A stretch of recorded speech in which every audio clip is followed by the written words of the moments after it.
Hai teman-teman, kembali lagi bersama gue di sini di channel Markas.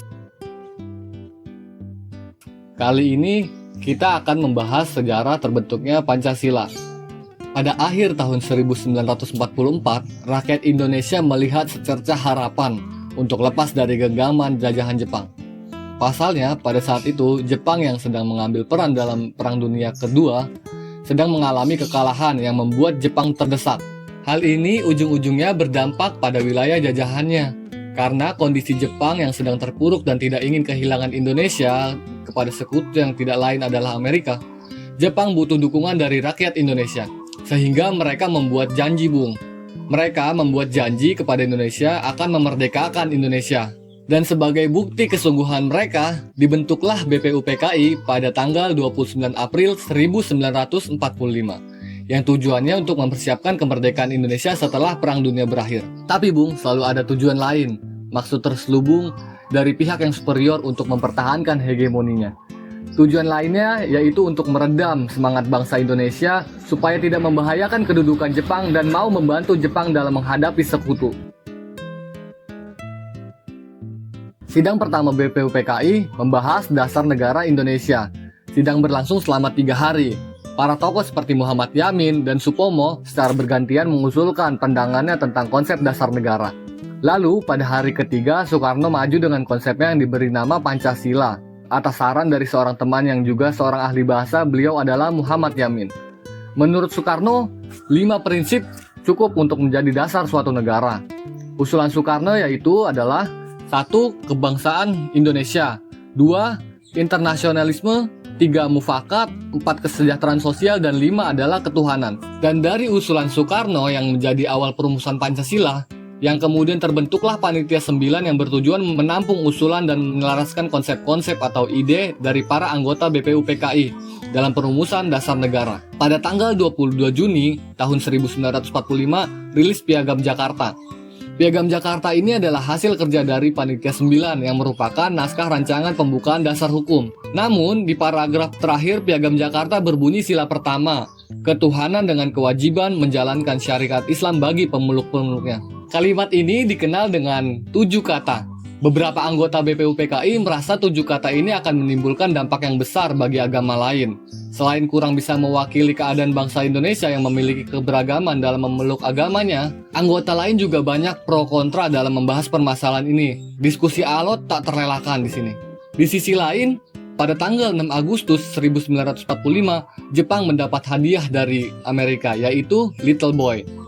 Pada tanggal 7 Agustus 1945, PPKI dibentuk dan mengadakan sidang pertamanya pada tanggal 18 Agustus. Sebelum itu, tanggal 9 Agustus 1945, Jepang mendapatkan hadiah keduanya dari Amerika, berupa nuklir yang mempunyai nama Fatman. Hal ini menyebabkan Jepang menyerah pada sekutu. 6 hari setelah peristiwa bom atom Nagasaki, Radio British Broadcasting Corporation atau yang lebih dikenal dengan BBC menyiarkan secara resmi Jepang menyerah pada sekutu. Mendengar hal ini, para pemuda tanpa basa-basi memanfaatkan kejadian ini.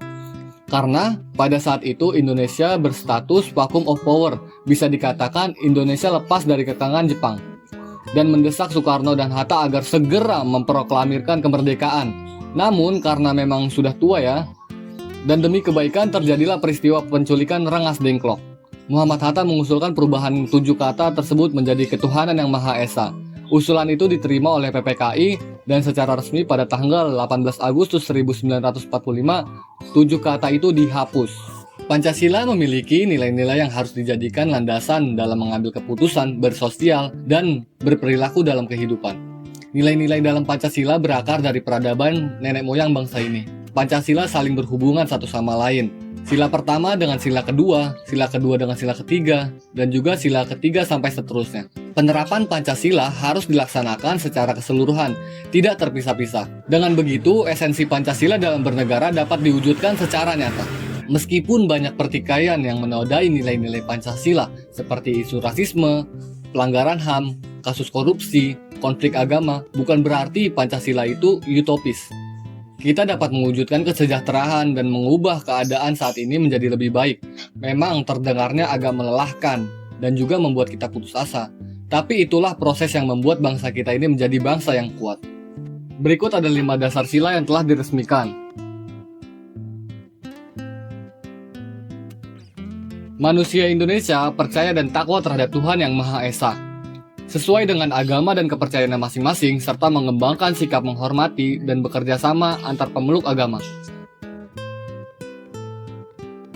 Menghargai dan memperlakukan manusia sesuai dengan harkat dan martabatnya, sebagai makhluk Tuhan Yang Maha Esa tanpa membeda-bedakan serta mengembangkan sikap tidak semena-mena kepada orang lain. Membangun hubungan baik dengan siapapun tanpa memandang agama, suku, ras, serta melerai dan mendamaikan kelompok yang terlibat pertikaian. Misalnya, ketika kita hendak mengambil keputusan penting, sebaiknya melakukan musyawarah terlebih dahulu dengan orang-orang terdekat kita untuk mencapai kesepakatan bersama. Ketika melalui proses musyawarah, sikap yang penting untuk diterapkan adalah menerima keputusan bersama dengan ikhlas dan memperjuangkannya dengan itikat baik. Hal ini menunjukkan kesediaan kita untuk bekerja sama dan mengutamakan kepentingan bersama.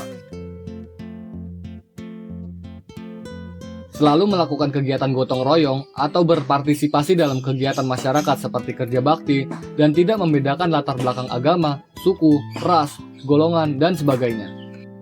Sekian pembahasan kali ini. Tetaplah hidup dengan nilai-nilai Pancasila dan amalkan nilai-nilai Pancasila itu dalam kehidupan sehari-hari kita. Hidup Pancasila!